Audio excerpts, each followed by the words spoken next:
لو انت بصيت على نفسك في المراية بعد ما تشوف الحوار ده وتاخد الدقيقة او التيم تتفرج عليهم، بتتف على نفسك في المراية، بتحتقر نفسك. انا واثق انك انت بتعمل كده. انا لا حافظ ولا مرتب كلام ولا مجهز كلام، فكل كلامي من غير ترتيب وتلقائي، ويا ريت ما تاخذنيش في اي تلعثم يحصل مني. انا طلعت بس حبيت ان يكون لي دور في حوار زي ده، واي واحد صاحب محتوى لازم يكون ليه دور في حاجه زي دي. الترند اللي من دول طالع اسمه عايزين نعمل ايقاف او اغلاق تام لجميع المواقع الاباحيه. طب هل الشيء ده كويس لو اتقفل او اتمنع ولا مش كويس؟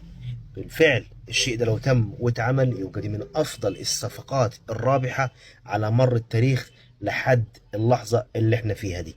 بس الموضوع مش بالسهوله دي. طيب انت سالتش نفسك في يوم من الايام انت اصلا بتتفرج ليه على الحاجات المحرمه اللي مش كويسه اللي بتاذيك نفسيا صحيا بدنيا معنويا؟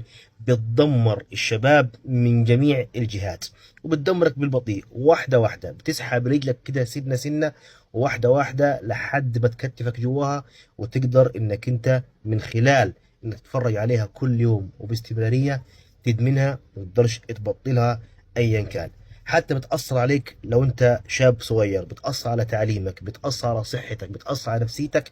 حتى لما بتروح تتجوز برضو انت مش تقدر تبطلها، لكنك انت ادمنت شيء كله كذب في كذب، تمثيل في تمثيل، مش موجود في الواقع، مش موجود في الحقيقة.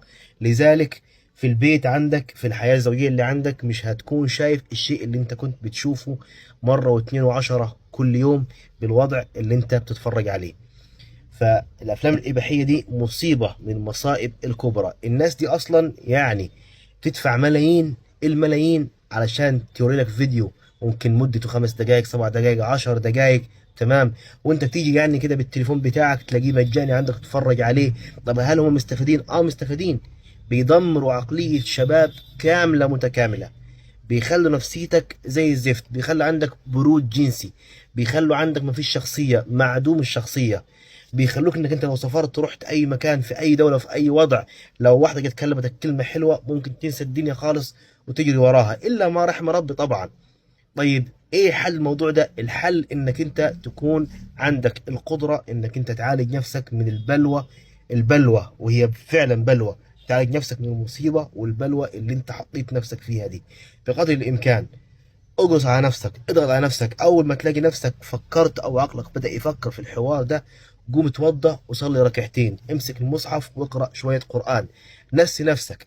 حاجة من ضمن الحاجات اللي هي بتعتبر علاجية في الموضوع اللي زي ده، انك ما تخش اوضتك اثناء النوم، ما تقفلش على نفسك وحدك داخل الاوضه، لا خلي باب الاوضه مفتوح، نام جنب حد، تمام؟ شغل التلفزيون جنبك، ما تسيبش نفسك كده لوحدك، لان الشيطان برضه بيساعدك وبيحفزك على الموضوع ده. طيب هو الموضوع ده لو اتقفل والمواقع دي اتحذفت من مصر او من الدول العربيه، دي حاجه كويسه، دي حاجه ممتازه ونتمنى انها تحصل. ولكن الموضوع مش بالسهوله دي. الموضوع انه ممكن يتشال ويتلغي لما انت نفسك كشاب تمنع نفسك من الحاجات دي، تمنع نفسك من الحاجات دي.